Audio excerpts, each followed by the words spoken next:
दोस्तों आप सबका स्वागत है मेरे चैनल पे। आज मैं अल्ट्रा वेजिटो की स्टोरी को कंटिन्यू करने जा रहा हूँ। दोस्तों इस स्टोरी के ओरिजिनल राइटर है कॉल मी ARJ एंड उनके चैनल से जुड़े सारे लिंक्स मैंने डिस्क्रिप्शन में दे दिए हैं, तो चाहिए एंड उन्हें अपना पूरा सपोर्ट दिखाइए। दोस्तों ये अल्ट्रा वेजिटो का न्यू चैप्टर है, तो चलिए ज़्यादा देर न करते हुए वीडियो को स्टार्ट करते हैं। वीडियो के शुरुआती पेजेस में हम ट्रंक्स को देखते हैं। ट्रंक्स काफ़ी ज़्यादा डरा हुआ लग रहा होता है। ट्रंक्स उस रॉयल गार्ड को देखकर बोलता है कि आखिर तुम कौन हो, मुझे जल्दी से बताओ कि आखिर तुम हो कौन, क्या तुम भी किसी तरीके के डीमन हो। ट्रंक्स को इतने ज़ोर से चिल्लाता देख उस डीमन को काफ़ी ज़्यादा गुस्सा आ जाता है। वो डीमन बोलता है कि तुम चुप रहो, तुम्हें बाकियों को बताने की ज़रूरत नहीं है कि मैं यहाँ पर आ चुका हूँ। मैं तुम्हें जल्दी से और साइलेंटली मार दूंगा। ये डेथ तुम्हारे लिए काफ़ी ज़्यादा अच्छा होगा यंग लड़के, और तुम्हें चिंता करने की ज़्यादा ज़रूरत नहीं है। मैं गॉड किलर को भी इस लिस्ट में बहुत ही जल्दी शामिल कर दूंगा, और मैं दुआ करता हूँ कि मौत के बाद तुम्हें आफ्टर लाइफ में काफ़ी ज़्यादा शांति मिलेगी। इस तरीके की बात को सुनकर ट्रंक्स को कुछ भी नहीं समझ में आ रहा होता। ट्रंक्स को समझ में नहीं आ रहा होता कि आखिर उसे करना क्या है। ट्रंक्स बोलते हैं कि क्या तुम मुझे मार दोगे, और आखिर ये गॉड किलर कौन है। ट्रंक्स को नहीं पता कि वेजिटो को ही गॉड किलर कहा जाता है, पर ट्रंक्स बहुत ही जल्दी समझ लेता है कि वो उसके डैड की बात कर रहा है। ट्रंक्स बोलता है कि गॉड किलर का मतलब क्या मेरे डैड है, पर आखिर क्यों तुम मेरे डैड को मारना चाहते हो, आखिर उन्होंने तुम्हारा क्या बिगाड़ा है। तभी वो डीमन बोलता है कि तुम तो काफ़ी ज़्यादा बेवकूफ़ लग रहे हो, मुझे लगता है कि तुम्हारे पास आधा दिमाग है, तुम भी बिल्कुल तुम्हारे फादर की तरह ही हो, तुम्हारे फादर के पास भी आधा दिमाग था। मेरे बातों को ध्यान से सुनो बच्चे, तुमने बिल्कुल सही समझा। प्रिंस वेजिटा को मैं बहुत ही जल्द मारने वाला हूँ, पर प्रिंस वेजिटा को मारने से पहले मैं उसे तुम्हारी लाश को दिखाऊंगा, और तुम अपने आप को काफ़ी ज़्यादा खुशकिस्मत समझो कि तुम बहुत ही जल्द लूसीफ के ग्रैंड शो का हिस्सा बनने जा रहे हो। तभी ट्रंक्स बोलता है कि शो, आखिर किस तरीके का शो, और आखिर तुम्हारी हिम्मत भी कैसे हुई मेरे डैड के बारे में इस तरीके से बात करने की। जैसे ही ट्रंक्स ऐसा बोलता है वैसे ही ट्रंक्स एकदम से पावर अप करता है, और ट्रंक्स एकदम से सुपर सैयन 2 में ट्रांसफॉर्म हो जाता है। ट्रंक्स के इस तरीके के ट्रांसफॉर्म होते ही ट्रंक्स एकदम बोलता है कि मैंने तुमसे भी बड़े और तुमसे भी पावरफुल डीमन का सामना किया है टकले, इसीलिए अब तुम इसे संभाल के दिखाओ।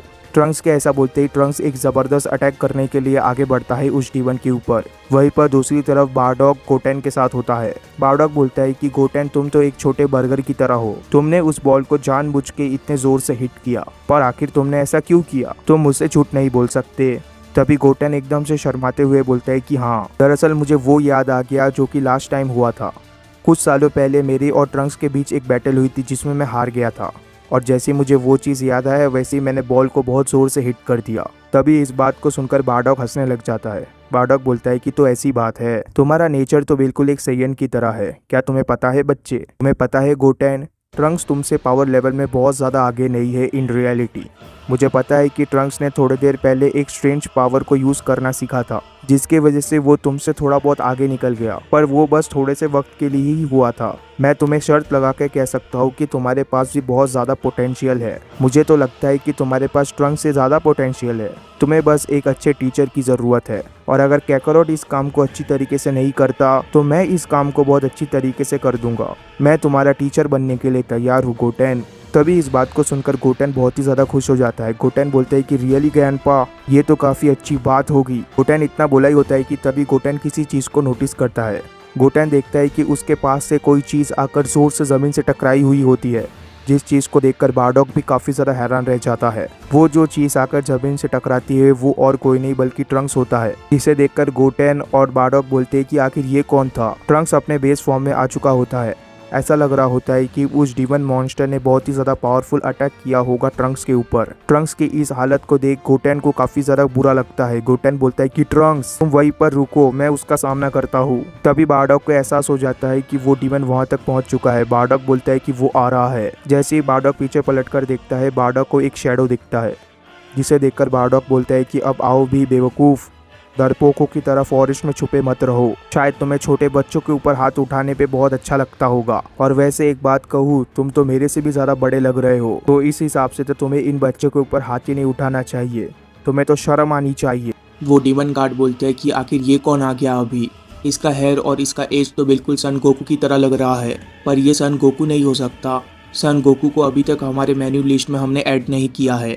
तभी वो डीमन एकदम से पूछता है कि आखिर तुम कौन हो, जल्दी से मुझे बताओ, क्या तुम किसी तरीके के बहरूपिये हो, क्योंकि सन गोकू का पावर लेवल तुमसे काफ़ी ज़्यादा ऊपर है, और तुम सन गोकू के पावर लेवल के आसपास भी नहीं हो। इसलिए आखिर तुम हो कौन, मुझे जल्दी से बताओ। तभी बार्डोक बोलता है कि तो तुम्हें ऐसा लगता है, कम से कम तुम मेरे बेटे के बारे में तो जानते हो। इसे जानकर मुझे काफ़ी ज़्यादा खुशी हो रही है और साथ ही में तुम मेरे बेटे के पावर की रिस्पेक्ट भी करते हो। उसके पावर की रिस्पेक्ट करना मतलब मेरी फैमिली की रिस्पेक्ट करना, और मैं इस चीज़ को एज अ कॉम्प्लीमेंट लूँगा। तभी वो डीमन इस बात को सुनकर एकदम से हैरान रह जाता है। वो डीमन बोलता है कि बेटा, लॉर्ड लूसिफ ने तो मुझे इस बारे में बिल्कुल भी नहीं बताया।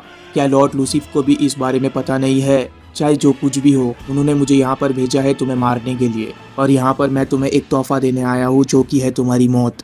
तभी इस बात को सुनकर बार्डोक एकदम से बोलता है कि मेरी मौत? हाँ, तुम सारे डिमंस बिल्कुल एक ही तरीके की बातें करते हो। क्या तुम्हारे पास कुछ नया नहीं है बोलने के लिए? और तुम ये सब बातें तब बोलते हो जब तुम्हारे पास कोई बैकअप ऑप्शन भी नहीं है। मुझे लगता है कि अब वक्त आ चुका है कि मैं तुम्हें ये बताऊं कि आखिर कैकारोट के पास इतनी पावर आई कहाँ से, उस पावर का सोर्स क्या है। बार्डोक के ऐसा बोलते ही एकदम से बार्डोक अपनी आंखों से पट्टी को उतार देता है, और जैसे ही बार्डोक अपनी आंखों से उस पट्टी को उतारता है वैसे ही हम देखते हैं कि बार्डोक की आंखें येलो होती है। बार्डोक बोलता है कि इस चेहरे को हमेशा के लिए याद रखो डीमन, ये चेहरा बहुत ही ज्यादा मिलता जुलता है मेरे बेटे से।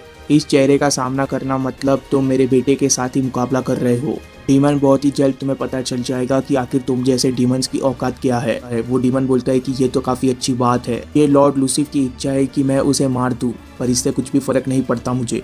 जैसे ही उस डीमन का ये सेंटेंस खत्म होता है वैसे ही फाइट स्टार्ट हो जाती है। बार्डोक एकदम से उस डीमन की तरफ जाने लग जाता है। बार्डोक एक जबरदस्त एनर्जी अटैक शूट कर देता है उस डीमन के ऊपर, पर वो एनर्जी अटैक जैसे ही उस डीमन तक पहुंचता है वैसे ही वो डीमन वहां से गायब हो जाता है। पर वो डीमन जिस जगह पर अपीयर करता है वहां तक फिर से बार्डोक आ जाता है। जी हाँ, बार्डोक एक जबरदस्त पंच मारने वाला होता है उस डीमन को, पर वो डीमन अपने हाथ से बार्डोक के उस पंच को रोक देता है, जिस चीज को देखकर बार्डोक भी काफी ज्यादा इंप्रेस हो जाता है। बार्डोक बोलता है कि ये तो काफी अच्छी बात है, तुम तो इतने भी ज्यादा बुरे नहीं हो जितना कि मैंने सोचा था। मेरे इस तरीके के अटैक से मैं किंग वेजिटा को भी हरा सकता हूँ, और अगली बार जब मैं उससे मिलूंगा तब मैं उसे जरूर इस फॉर्म को दिखाऊंगा, और मैं ये जरूर बताऊंगा कि तुम जैसा एक छोटा क्रीचर भी इस अटैक को काउंटर करना जानता था। बार्डोक का ये सेंटेंस खत्म होते ही बार्डोक एकदम से उस डीमन से दूर हो जाता है और फिर से तैयार हो जाता है उस डीमन के ऊपर आंख बरसाने के लिए। बार्डोक काफी तेजी से उस डीमन तक फिर से जा रहा होता है, और जैसे ही इस बार बार्डोक एक जबरदस्त किक मारता है उस डीमन को, वैसे ही हम देखते हैं कि वो डीमन काफी आसानी से उस अटैक को ब्लॉक कर देता है। ऐसा लग रहा होता है कि बार्डोक का ये जबरदस्त किक उस डीमन के सामने कुछ भी नहीं है। बार्डोक को जल्दी एहसास हो जाता है कि इस तरीके के अटैक से वो उस डीमन को नहीं हरा सकता। जैसे ही बार्डोक को इस चीज का एहसास होता है वैसे ही बार्डोक एकदम से दूर चला जाता है उस डीमन से, और बार्डोक दूर जाकर फिर से एक और अटैक कर देता है उस डीमन के ऊपर, पर वो डीमन इस अटैक को भी काफी आसानी से डॉज कर देता है। अपने अटैक को इस तरीके से डॉज होता देख बार्डोक बोलता है कि बहुत अच्छा मूव था, पर तुम मेरे इस अटैक का सामना नहीं कर सकते। बार्डोक के ऐसा बोलते ही बार्डोक एक जबरदस्त एनर्जी अटैक शूट कर देता है उस डीमन के ऊपर। यह अटैक उस डीमन को नहीं लगता और वो डीमन एकदम से बार्डोक के पीछे आ जाता है, जिस चीज को देखकर बार्डोक हैरान रह जाता है। और जैसे ही वो डीमन एकदम से अटैक करता है बार्डोक के ऊपर, बार्डोक उस अटैक को डॉज कर देता है और बार्डोक किसी तरीके से लैंड करता है एक ट्री के ऊपर और अपना बैलेंस फिर से रीगेन कर लेता है, और उस ट्री का सपोर्ट लेते हुए बार्डोक एकदम से उस डीमन के ऊपर कूद पड़ता है। बार्डोक को अपनी तरफ आता देख उस डीमन को काफी ज्यादा गुस्सा आ जाता है। वो डीमन बोलता है कि अब बहुत हुआ, अब वक्त आ चुका है, अब वक्त आ चुका है कि मैं ये दिखाऊं कि आखिर तुम में और मेरे पावर में कितना ज़्यादा डिफरेंस है।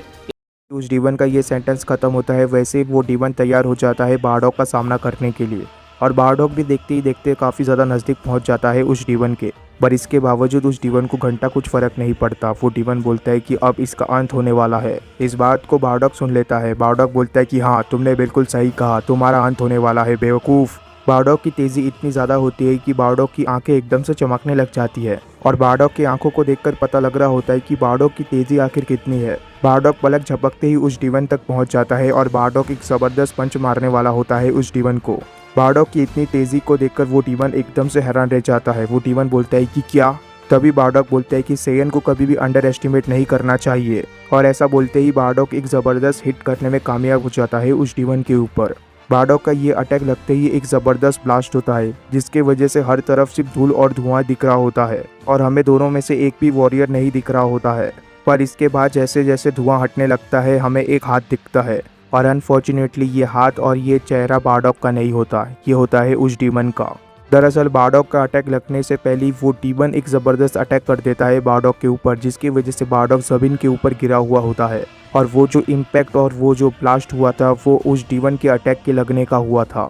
अपने ग्रैंडपा की इतनी बुरी हालत को देखकर गोटेन काफ़ी ज़्यादा डर जाता है। गोटेन बोलता है कि ग्रैंडपा, ट्रंक्स अभी भी होश में होता है। ट्रंक्स बोलता है कि गोटेन, तुम्हें चिंता करने की कोई ज़रूरत नहीं है, इनके अंदर अभी भी काफ़ी दम बाकी है, तुम मेरे ऊपर यकीन कर सकते हो।